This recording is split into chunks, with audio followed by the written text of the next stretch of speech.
penting Pak Dewan terkait dengan pendidikan Kristen, ya. Nah, sekarang terkait dengan metode. Setelah kita tahu apa yang menjadi tujuan yang dipikirkan oleh Pak Dewan, tujuan pendidikan Kristen itu seperti apa, kemudian alatnya apa, instrumennya apa. Sekarang kita membicarakan metodenya, caranya. Terkait dengan cara yang lebih sifatnya praktis, Pastor Dewan mengajak para pendengarnya pada waktu itu untuk berpikir tentang prinsip, ya. Prinsip dalam menumbuhkan motivasi belajar anak, ya. Belajar dalam arti yang luas tentu saja. Ini bukan hanya belajar di kelas, gitu ya, belajar mengerjakan PR di rumah, tetapi belajar dalam mengembangkan dirinya dalam seluruh aspek dirinya supaya tadi itu menjadi manusia yang sempurna di hadapan Allah. Yang pertama, Pak Dewan mengatakan bahwa motivasi belajar untuk sementara bisa tumbuh karena rasa takut. Nah, di antara saudara-saudari sebagai pendidik mungkin kadang-kala menggunakan pendekatan menakut-nakuti juga, ya, untuk menumbuhkan semangat belajar siswa. Kalau kamu nggak rajin mengerjakan PR, ya, kalau kamu nggak sungguh-sungguh mengikuti pelajaran di kelas, nanti kamu ujian tidak bisa menjawab. Nanti kalau kenaikan kelas nggak naik kelas, sementara teman-temanmu naik kelas. Ini metode menakut-nakuti. Sebagai salah satu metode dan yang sifatnya sementara, sah-sah saja, ya. Mungkin juga kalau kamu tidak mengerjakan PR, nanti kamu akan mendapatkan hukuman, misalnya, kan. Jadi anak kemudian rajin mengerjakan PR untuk menghindarkan diri dari hukuman, itu juga menakut-nakuti, ya. Kadang-kadang kami juga menggunakan metode ini. Tetapi Pastor Dewan mengingatkan, ini jangan sampai menjadi metode yang utama untuk menumbuhkan semangat belajar anak, untuk menumbuhkan semangat anak dalam mengembangkan dirinya. Kalau hanya ini saja, nanti lepas dari sini, anak itu tidak akan pernah bertanggung jawab atas dirinya sendiri. Dia harus terus seolah-olah diikuti, ya, dan ditakut-takuti. Maka jangan sampai, ya, Pak Dewan mengatakan kita itu menjadi orang yang ditakuti oleh para peserta didik, tetapi dicintai. Jangan sampai kita dicari oleh anak-anak, ya, dalam keadaan ketakutan, tetapi dicari oleh anak-anak karena dia mencintai kita. Ya. Nah, ini pesan Pak Dewan. Yang kedua, motivasi yang bisa juga kita tanamkan dalam diri anak-anak adalah supaya mereka terhindar dari rasa malu, atau supaya mereka memperoleh penghargaan, penghormatan. Hanya Pak Dewan juga mengingatkan, kalau ini menjadi tekanan yang utama atau berlebihan, bisa saja membawa anak pada kesombongan di satu sisi, tetapi juga rasa minder, rendah diri di sisi lain. Ya, misalnya kalau kamu itu mau menjadi anak yang membanggakan, ya, orang tua dan sekolah, ya, kamu harus bisa berprestasi. Entah itu, ya, terkait dengan nilai-nilai akademisnya, entah itu dalam bidang seni, entah itu dalam bidang olahraga, atau bidang-bidang apapun yang membuat kamu itu bisa dilabeli juara ini, juara itu, ya. Tentu saja bukan juara makan kerupuk, ya, atau juara tebak gambar seperti itu tadi, ya. Tapi juara-juara yang memang kemudian ikut mengharumkan nama sekolah, ya, ikut membuat para guru, para pendidik, tenaga pendidik prinsip bangga, ya. Itu memang ada dalam lingkungan pendidikan, ya. Jalur kesana, jalur prestasi lewat akademik atau non akademik ekstrakurikuler. Tetapi kalau hanya ini saja, sekali lagi, ini akan membuat anak-anak yang tidak punya bakat-bakat yang kuat di bidang-bidang tertentu menjadi tenggelam. Ya, padahal sekali lagi anak-anak kita ini juga adalah harta berharga yang dititipkan oleh orang tua kepada kita. Sementara mereka yang berbakat, yang punya prestasi, kemudian bisa saja merasa bahwa itu sudah menjadi jaminan, ya, kesuksesan bagi hidupnya, ya. Itu bisa dipakai nanti untuk memilih perguruan tinggi yang dia inginkan. Itu bisa dipakai nanti untuk memperoleh pekerjaan yang dia idam-idamkan, ya. Tetapi sekali lagi pendidikan bagi Pater Deon tujuannya bukan hanya membuat orang sukses di mata masyarakat, di mata keluarga, tetapi di mata Tuhan. Nah, maka Pater Deon masih menambahkan, selain untuk sementara boleh kita membuat anak itu takut kalau sampai membuat pelanggaran atau tidak naik kelas atau menjadi malu kalau nggak punya prestasi apapun. Motivasi yang lebih baik adalah membuat mereka, ya, membuat mereka merasa dicintai seperti orang tua sendiri, diarahkan seperti orang tua sendiri, dikenali, ya, seperti oleh orang tua sendiri. Ya, jadi mereka punya semangat belajar karena bertemu dengan orang tua mereka sendiri di sini. Karena apa? Karena para pendidik atau tenaga pendidik yang dijumpai memiliki cinta kebapaan, cinta keibuan, filial, ya, fili itu anak-anak. Jadi cinta orang tua terhadap anak-anak. Nah, hanya saja mungkin yang seperti ini, ya, cinta yang filial ini cukup efektif ketika itu diterapkan untuk anak-anak di SD, SMP, mungkin kelas 1 masih bisa. Tapi kelas 2, kelas 3 SMP, ya, yang sekarang disebut kelas berapa? 8, 9 gitu kan. Lalu 10, 11, 12 mungkin sudah tidak efektif lagi. Mengapa?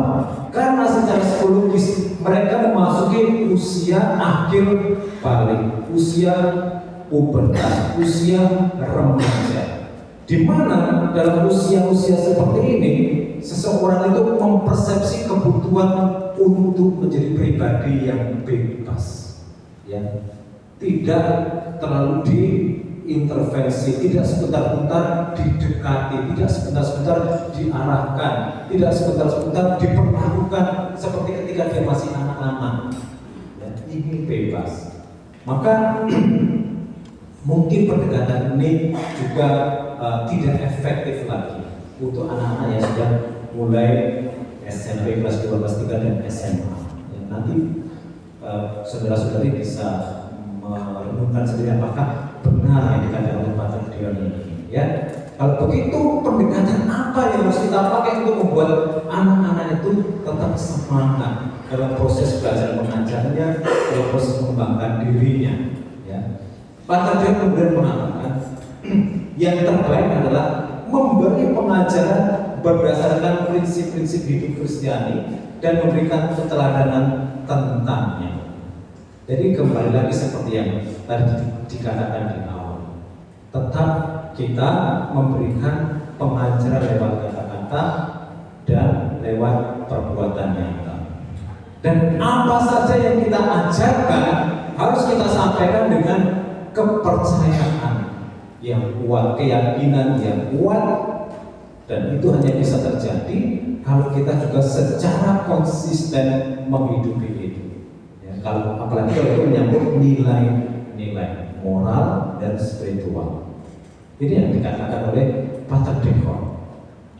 Nah, apa itu prinsip-prinsip hidup Kristiani? Lebih jauh Pater Deon menjabarkan demikian.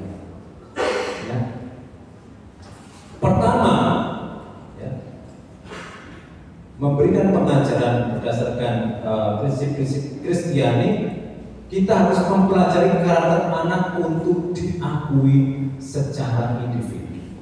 Ya. Kita berusaha mengenal anak-anak secara individu, bukan hanya nama-namanya saja, ya.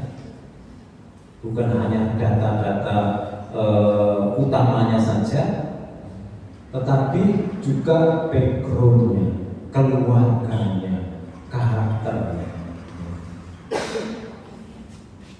Apakah saudara-saudari pernah menonton film yang judulnya Road Clock? Belum ya? Jadi film ini based on true story, ya, yang mengisahkan tentang perjuangan seorang guru yang bernama Ron Clark, ya. Ron Clark, Ronclark, ya. Sebentar, mungkin bisa saya.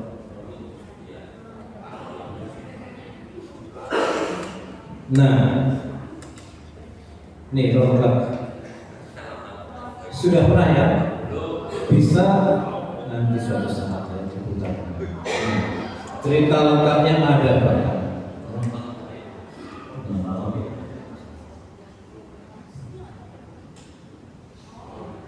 Ya, ini.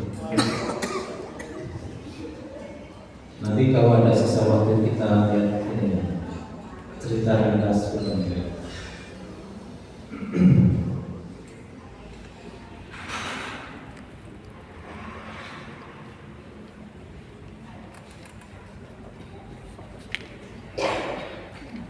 Ron Clark ini seorang guru yang tentu saja sangat cerdas, sangat kreatif, tetapi memang sungguh-sungguh punya passion untuk mengenali masing-masing muridnya sebagai seorang individu dengan keunikannya, termasuk bukan hanya keunikan kekuatan-kekuatannya, tetapi background keluarganya. Dan dia, ya, setelah menjadi guru yang berhasil dan mendapatkan penghargaan, sampai dia dibuatkan tempat parkir tersendiri untuk mobilnya dengan namanya, ya. Dia tidak puas, dia justru resign dari sekolahnya itu, kemudian pergi ke kota yang lebih besar untuk melamar lagi di sebuah sekolah, bekerja sebagai seorang guru. Nah, dia oleh kepala sekolah ditempatkan sebagai seorang wali kelas di sebuah kelas yang dianggap murid-muridnya itu murid-murid kelas 2, nakalnya minta ampun, dan dianggap juga level kecerdasannya di bawah rata-rata. Tapi dengan pendekatannya tadi yang begitu personal, begitu kreatif, begitu cerdas, akhirnya justru dia bisa mengangkat yang martabat murid-murid di kelasnya itu, sehingga bisa menjadi murid-murid yang menjadi lulusan terbaik dalam banyak bidang ketika ujian akhir. Tetapi lebih dari itu, membangkitkan, ya, kepercayaan diri murid-murid atas dirinya sendiri, atas orang lain, dan atas masa depannya. Dan tentu saja juga akhlak moral mereka itu bertumbuh secara positif. Ya, sangat menarik, sangat inspiratif. Nanti mudah-mudahan kita bisa melihat film singkatnya, gitu ya. Yang kedua, Pak Tegar mengatakan, ya, jadilah seorang guru yang dicintai, bukan ditakuti. Ya. Boleh kita disegani, tetapi jangan sampai kita menjadi seorang guru, pendidik atau tenaga pendidik yang ditakuti, ya. Dan jangan malah menjadi bangga menjadi seorang pendidik yang ditakuti. Kalau disegani, nah, dicintai apalagi. Pater Dehon itu adalah dulu seorang guru juga di Kolese Santo Yohanes itu. Ya, dia bisa menjadi orang yang sangat tegas. Mungkin dia juga bisa marah, menegur keras. Ya. Tapi lebih dari itu, dia adalah seorang guru yang bapai, yang penuh kasih, yang punya daya humor, yang intelektualitasnya tidak perlu diragukan lagi. Pater Dehon itu seorang imam yang mempunyai 4 gelar doktor. Tahu dokter apa saja? Hukum, sipil ya, hukum sipil ya, kemudian hukum gereja, filsafat dan teologi ya. Jadi dia sebagai seorang imam muda dan 4 gelar doktor kembali ke keuskupannya waktu masih jadi imam projo, itu hanya menjadi imam urutan ke-7 dan dia menerima itu. Tidak, aku ini dokter, 4 lagi doktornya, kok hanya disebut di paroki jadi imam urutan ke-7 lagi. Jadi kalau imam urutan ke-7 itu, dan itu terakhir ya, kalau disuruh apa-apa ya nggak bisa lagi melimpahkannya kepada yang lain gitu kan. Ini ada orang yang minta minyak suci, nah romo parokinya diminta begitu, minta kepada romo kedua, kalau romo yang aduh nggak bisa saya ada ini gitu kan. Yang kedua melimpahkannya kepada yang ketiga, aduh maaf saya sudah ada janji. Yang ketiga, keempat, kelima, keenam, ya akhirnya kepada dewan, tolong ya dewan ya, dia nggak bisa lagi melimpahkan. Entah itu minyak suci, entah itu pemakaman, gitu kan. Dia waktu itu bekerja di sebuah paroki yang umatnya itu 17.000. Jadi bisa kita bayangkan ya, minyak suci, pemakaman mungkin menjadi santapan sehari-hari pada waktu itu. Nah, itu yang dikatakan oleh Brother Dehon tentu saja karakter yang dia hidup di situ. Lalu yang ketiga, jadilah seorang pendidik, tenaga pendidik yang berbicara secara masuk akal, secara rasional, ya. Dan jujur kalau memang belum tahu, katakan saya belum tahu. Misalnya murid itu mengajukan pertanyaan, begitu ya, dan ternyata pertanyaannya itu begitu bagus, kritis, dan saya belum tahu apa jawabannya. Ya jujur, maaf, pertanyaannya bagus, tetapi saya belum tahu menjawabnya. Apa jawabannya? Ya. Besok atau minggu depan gitu kan akan saya berikan jawabannya. Itu yang saya alami juga ketika sebagai frater diajar oleh Ignatius Kardinal Suharto. Ya, kardinal kita itu dosen yang menurut saya sangat humble, walaupun sangat cerdas, gitu ya. Nah, itu sangat suci juga gitu. Kalau mengajar kemudian kami bertanya, dia belum tahu jawabannya, dengan jujur mengatakan, pertanyaan yang bagus, tetapi saya belum tahu jawabannya apa. Saya akan beri jawabannya minggu depan, karena waktu itu seminggu sekali. Nanti tolong diingatkan ya. Waktu itu masih menjadi imam biasa. Maka ketika beliau dipilih menjadi uskup, kami tidak kaget dalam arti, kok dia? Wow, ya, sudah kelihatan. Jujur, rasional. Artinya apa? Para peserta didik itu dengan mudah bisa memahami apa yang jadi pokok-pokok pengajaran kita. Ya. Jangan sampai kemudian ketika kita dipertanyakan, pernyataan-pernyataan kita dipertanyakan, lalu kita secara agresif menyerang peserta didik, sehingga diguru sopo, gitu ya. Aku atau kowe, saya atau kamu, gitu kan. Pak, Bu, maaf, ini kok di buku kok dikatakan begini, sementara Bapak atau Ibu kok mengatakan begitu. Sehingga diguru sopo, buku kuwi atau saya. Itu bukan jawaban profesional, ya. Karena kami pernah punya guru seperti itu, ya. Pak Wiji mungkin tahu, tapi nggak usah saya katakan.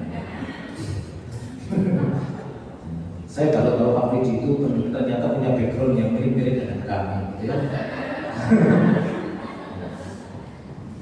Kalau terus mungkin jadi uskup, ya. Uskup Tanjung Karang. Jangan nanti saya kalau Pak Widi nggak jadi diantar ke airport. Latih mereka buat mereka nyaman ya, untuk menjadi pribadi yang tulus dalam kebaikan. Ya, jangan sampai karena mereka tadi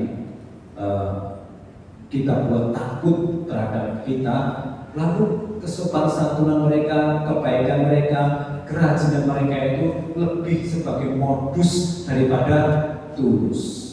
Ya, nah, hanya di depan kita saja. Ya, banyak modusnya daripada tulus. Tampaknya saja tidak benar-benar baik. Tampaknya saja sopan di depan kita, tapi sebenarnya tidak benar-benar sopan karena takut di kita. Ya. Nah, kita kadang-kadang bisa merasakan ini. Ya, kita bisa merasakan dengan feeling kita. Ini anak ini tulus nggak nih ramahnya, tulus nggak taatnya, tulus nggak tunduknya, ya, tulus nggak rajinnya, tulus nggak semangat berkorbannya. Kalau enggak, jangan hanya disalahkan si anak. Jangan-jangan saya menjadi figur yang ditakuti daripada dicintai. Nah, itulah juga terkait dengan latih mereka soal tata krama, sopan santun, tadi hormat dan sebagainya. Ya, semuanya mesti tulus, bukan karena takut, tetapi karena memang tahu itu adalah sesuatu yang baik, yang meningkatkan harkat dan martabat mereka sebagai seorang pribadi. Menjadikan pembelajaran itu sebagai yang menyenangkan. Pastor Behon itu ketika menjadi tenaga pengajar di Kolese Santo Yohanes, ada seorang pengajar yang selalu dinantikan kehadirannya di kelas, ya, dengan antusias. Bukan, aduh, Romo Behon lah. Ini nanti ngajar siapa? Romo Behon, aduh, Romo Behon. Tidak, ya. Ini nanti kita pelajaran siapa ya? Romo Behon. Wah, asik, Romo Behon. Dinantikan. Ya, dan orang-orang ya itu menulis kesaksiannya. Saya punya bahan-bahan kesaksiannya sebenarnya ya, mengenang itu, ya, mengenang itu. Ya, setelah sekian tahun lamanya Pastor Ben pergi meninggalkan Kolese itu masih mengenang. Kenapa? Ini seorang guru, seorang pendidik yang sangat menyenangkan. Seperti tadi disampaikan oleh Uskup dalam sambutannya ketika Pastor Ben sudah meninggal. Lalu tanamkan rasa hormat terhadap mereka. Ya. Kita semua memiliki kebutuhan untuk dihargai, dihormati sebagai yang lebih tua, sebagai pendidik, sebagai peserta didik. Tetapi jangan lupa bahwa anak-anak pun sebagai seorang manusia yang sama dengan kita punya kebutuhan untuk dihargai, untuk dihormati. Ya. Mereka punya martabat yang sama. Ketika saya belajar di Roma, ya, memang sudah sebagai imam tentu saja. Dosen-dosen di sana itu memanggil kami para mahasiswa, walaupun Romo, tapi para mahasiswa itu dengan panjenengan. Panjenengan. Apa kata panjenengan? Ya, ya, Mbak Muji, Bu Muji, ya. Nah.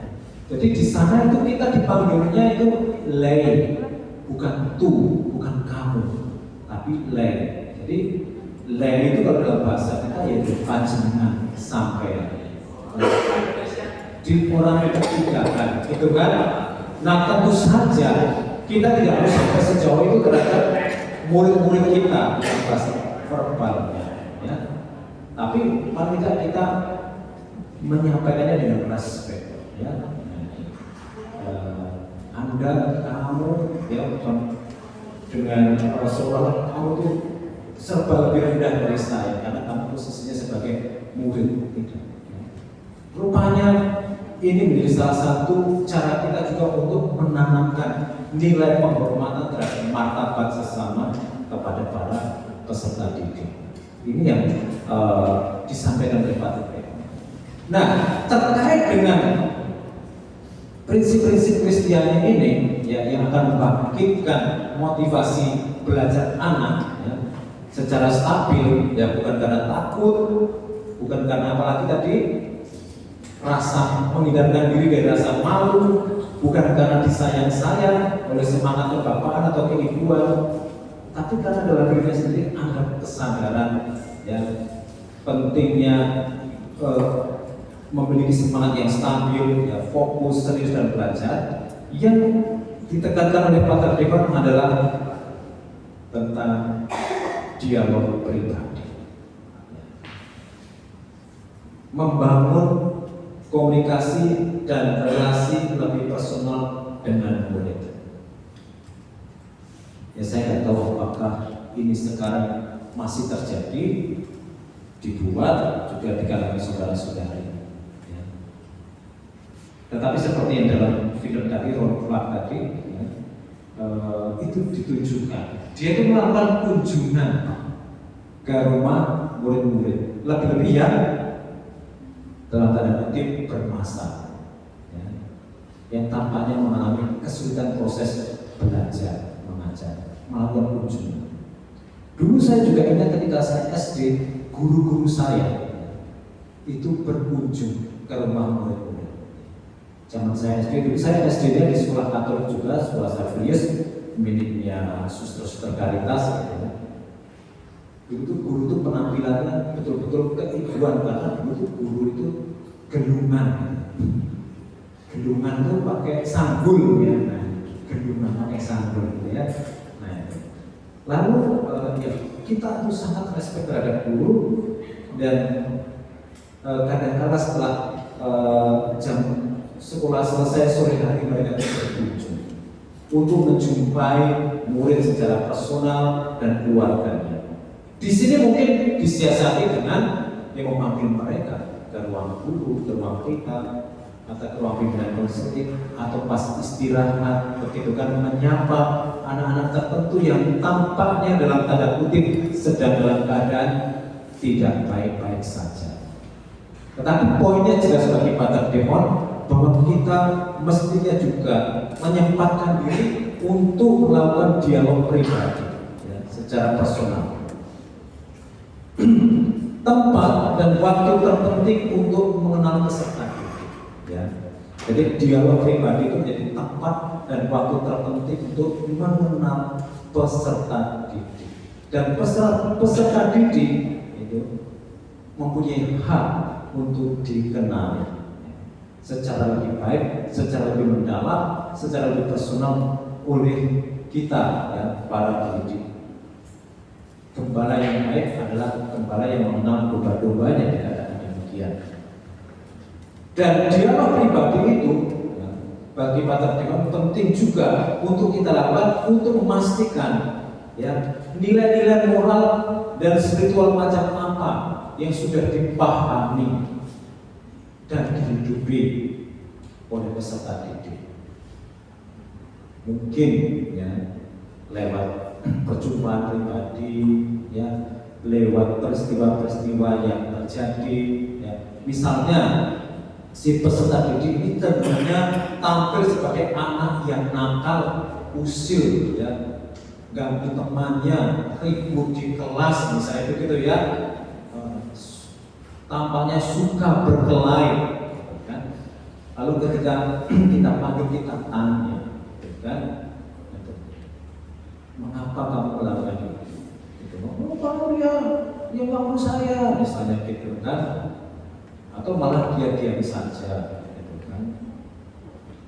Apa yang sebenarnya, ya, kamu inginkan dengan usil terhadap temanmu, ribut di kelas?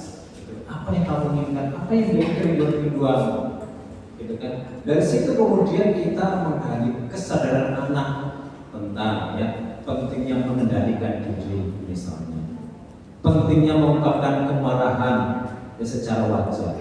Dan mungkin itu dilatar belakangi oleh situasi di rumah, di mana dia tidak mendapatkan perhatian sama sekali dari orang tuanya, ya.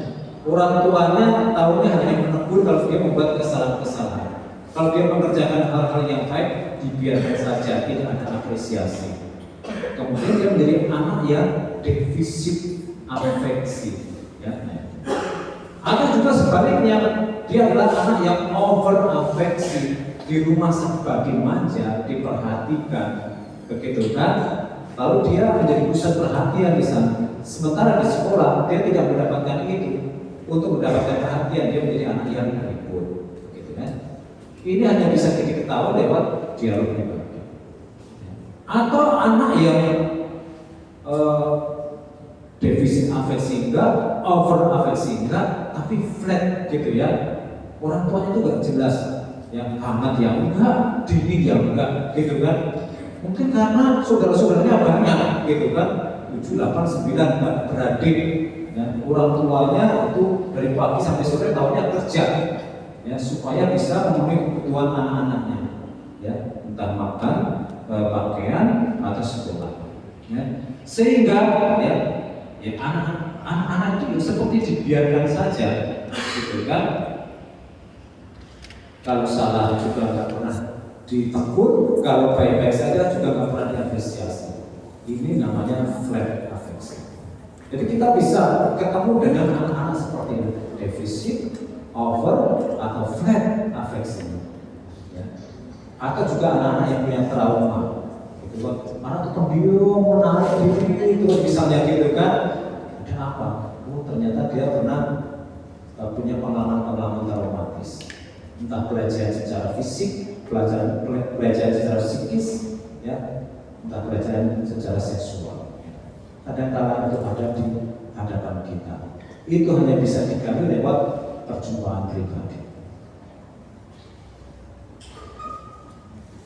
Nah, yang keempat, buah-buah pendidikan Kristen. Setelah kita diajak oleh Pak Tadeon untuk mendalami, ya, apa saja metode yang perlu kita terapkan dan yang utama tadi, ya, menggunakan prinsip-prinsip Kristiani yang mengerucut pada perjumpaan pribadi, kita boleh berharap bahwa, ya, pendidikan Kristiani yang kita tawarkan, ya, dengan metode, dengan instrumen, dengan tujuan yang jelas tadi, mestinya kemudian menghasilkan buah-buah seperti ini.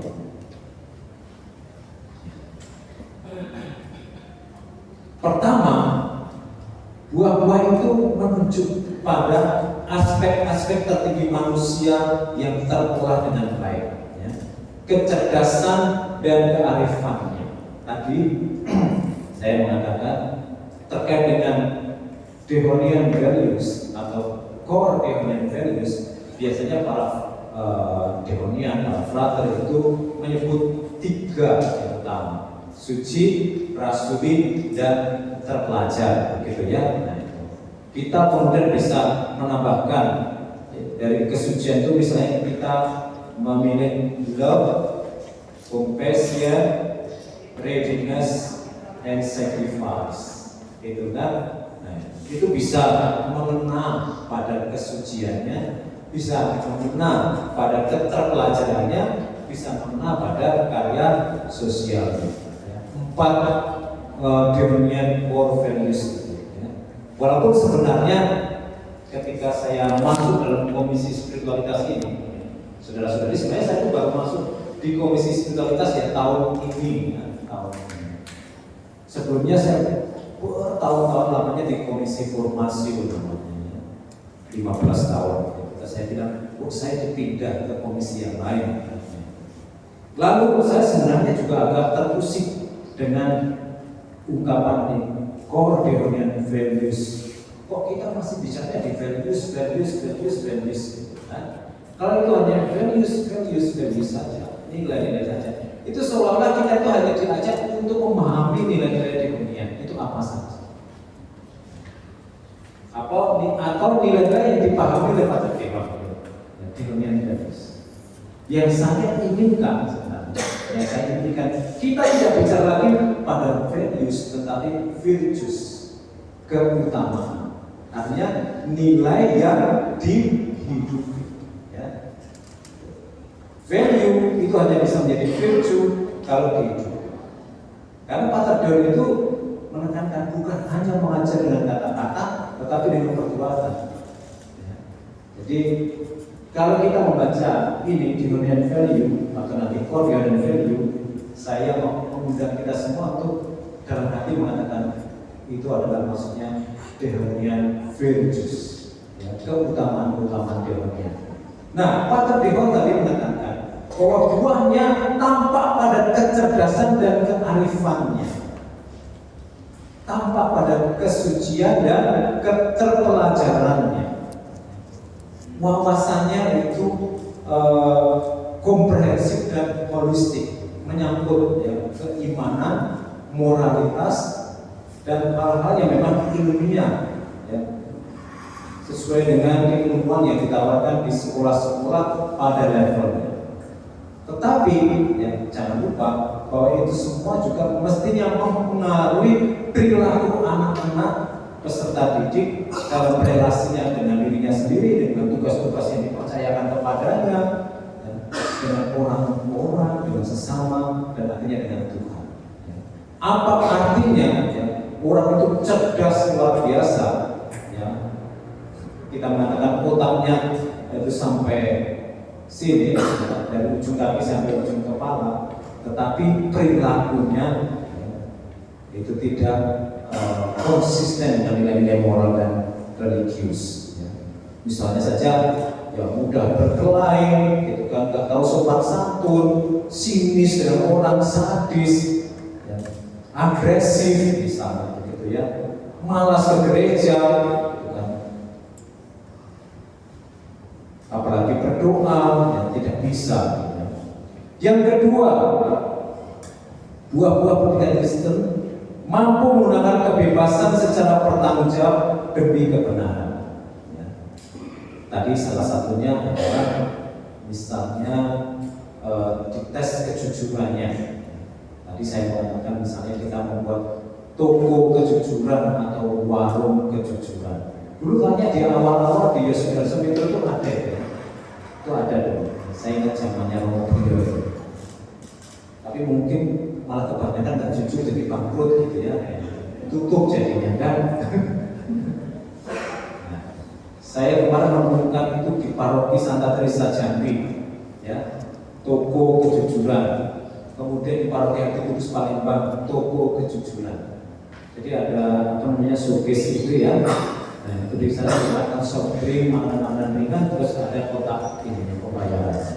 Hanya dilihat saja.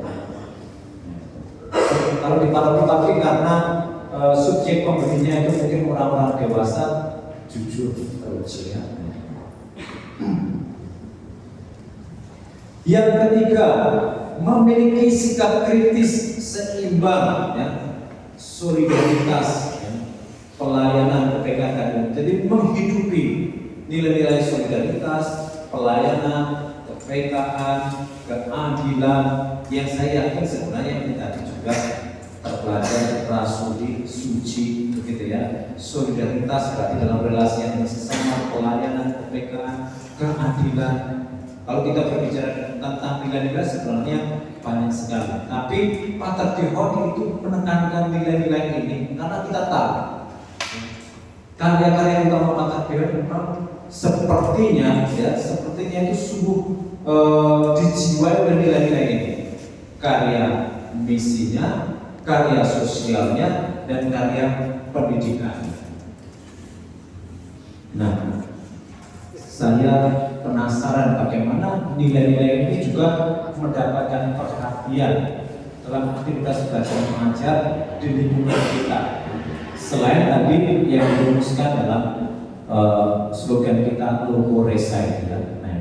Bagaimana soal kepekaan, soal kepedulian terhadap keadilan, semangat melayani, solidaritas itu diasah, ya, diperkenalkan, ya,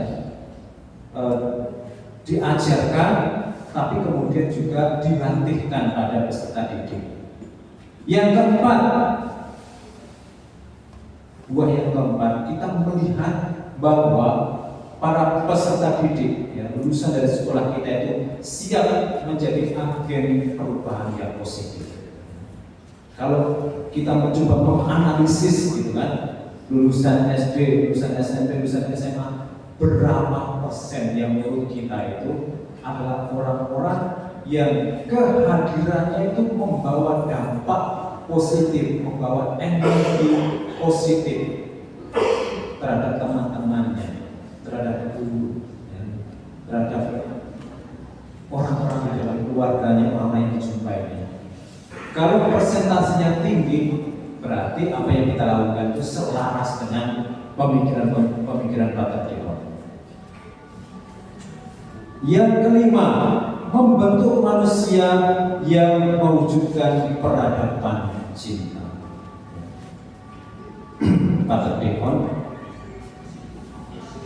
itu sangat menekankan yang namanya hidup dalam semangat cinta. Dan cinta siapa yang menjadi teladan, inspirasi dan motivasi? Tentu saja cinta hati kudus Yesus. Dalam surat wasiatnya yang dia tinggalkan kepada kami, para religiusnya, dia mengatakan, aku mau wariskan kepadamu hati kudus Yesus. Kalau mewariskan hati kudus Yesus, itu mau menekankan mewariskan Tuhan Yesus Kristus yang kualitas utama kepribadiannya adalah kasih. Allah adalah kasih. Ya. Yang kita gambarkan dengan hati, dengan hati. Dan saudara-saudari, saya kira kalau kita meminta para peserta didik kita itu menjadi manusia yang pertama-tama hidup dalam semangat cinta, dalam peradaban cinta, kita sendiri pertama-tama yang harus membuat mereka mengalami sebagai pribadi yang dicintai. Apakah mereka adalah pribadi-pribadi yang sudah yakin sebagai yang layak dicintai atau tidak? Tadi percuma pribadi tadi mestinya membantu kita. Kalau kita itu bisa mengidentifikasi, ya, kira-kira jawaban setiap pribadi atas pertanyaan mendasar ini itu seperti apa, itu sudah sangat hebat. Apakah aku ini pribadi yang dicintai atau tidak? Karena sadar atau tidak, itulah juga pertanyaan kita masing-masing. Apakah aku ini pribadi yang dicintai atau tidak? Bisa dirumuskan secara berbeda, ya. Apakah aku ini pribadi yang diterima atau tidak, dihargai atau tidak, diperhitungkan atau tidak, dicintai atau tidak? Sadar atau tidak, jawaban positif atas pertanyaan ini yang membuat kita menjadi bahagia dalam jalan ini. Karena memang itulah yang paling dibutuhkan oleh setiap pribadi, cinta. Hidup dalam peradaban cinta bukan hanya pertama-tama kita harus mencintai, tetapi kita sendiri telah yakin bahwa diri kita dicintai. Ini tugas yang sangat fundamental, tapi memang tidak mudah. Ya. Paus Benedictus ke-16 pernah mengatakan, betul bahwa kita itu dipanggil untuk mencintai, seperti Allah telah mencintai kita. Tetapi sebelum kita sendiri yakin bahwa kita itu sudah dicintai, bahwa aku ini lovable person, acceptable person, cinta kita kepada yang lain hanya akan menjadi kepura-puraan, tidak tulus. Kebaikan kita kepada yang lain akan lebih bersifat modus daripada tulus. Ya, aku baik pada kamu, ya, supaya kamu baik terhadap saya. Ya, sejauh kamu menyenangkan saya. Nah, maka apa yang dicatat, ditulis, diwariskan oleh Pak Tabio tentang buah pendidikan ini menurut saya sangat-sangat fundamental. Dan itu tugas berat. Bagaimana memastikan bahwa setiap orang, setiap peserta didik itu punya jawaban positif atas dirinya sendiri. Apakah aku ini layak dicintai? Suatu saat saya pernah mengunjungi sebuah sekolah SD yang di dekat komunitas kami di Belanda sana. Ya, TKSD kayaknya, TKSD. Terus di situ di bangku mereka masing-masing itu ada bantal. Saya tuh heran tuh, Romo, saya tanya, Romo, kok ini ada bantal ya, di setiap bangku? Saya pikir tamu itu diizinkan tidur di situ. Rupanya bantal itu dipakai untuk mengekspresikan perasaan dominan yang mereka alami pada hari itu. Kalau mereka sedang marah, bantal itu dipukuli, atau dibantingkan. Tapi kalau mereka itu sudah merasa sangat dicintai, bantal itu dipeluk. Di situ guru tuh rupanya mengamati, gitu kan. Jadi rata-rata seminggu itu anak itu dominannya memeluk bantal atau memukuli bantal. Dari situ kemudian dia, oh ini pribadi yang sudah merasa layak dicintai. Ini masih merasa kurang dicintai. Ada kemarahan di dalam diri. Saya tidak sedang mengusulkan supaya masing-masing anak di sekolah SD atau dikasih bantal ya.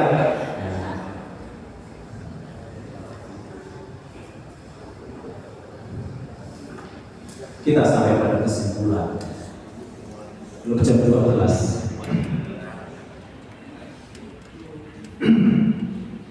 Apa yang bisa kita simpulkan dari gagasan-gagasan Pater Deon tentang pendidikan Kristiani? Pertama, jelas Pater Deon itu melihat pendidikan Kristiani atau pendidikan Kristen harus mengarahkan tahun-tahun awal kehidupan, membuat anak-anak bukan hanya paham, tetapi lebih dari itu mampu. Ya, bagaimana masa depan mereka itu harus dipersiapkan dan dijalani. Kita tidak memilihkan mereka jalan untuk masa depan mereka, tapi kita memampukan mereka bisa menjalani masa depan mereka. Beda ya, kamu harus kesini, kamu harus kesini, tidak. Ya, apapun yang kemudian menjadi pilihan hidup mereka, mereka mampu menjalani. Karena apa? Karena mereka dibekali ya, dengan kualitas-kualitas kemanusiaan secara lengkap. Intelektualitas iya, ya, kedewasaan emosional iya, kedewasaan moralitas iya, dan tentu saja kehidupan spiritual iya. Jadi ada 4 dimensi yang kita bisa identifikasi yang dikatakan oleh. Yang kedua, supaya seseorang bisa berjalan bukan dengan jalan yang proses saya katakan ya. Jadi itu semua dilakukan supaya seseorang bisa berjalan, bukan supaya kita menunjukkan jalan. Yang ketiga, untuk bisa ya, menjalani apa yang menjadi impiannya tentang masa depan, kita membekali mereka dengan wawasan, pengetahuan, dimensi intelektual.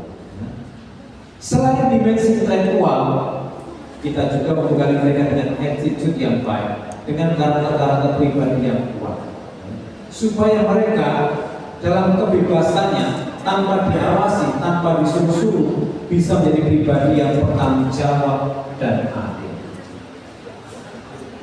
Dan yang terakhir, Pater Deon itu kita yakini bahwa pendidikan Kristiani mestinya menumbuhkan keutamaan dalam beriman pertama-tama,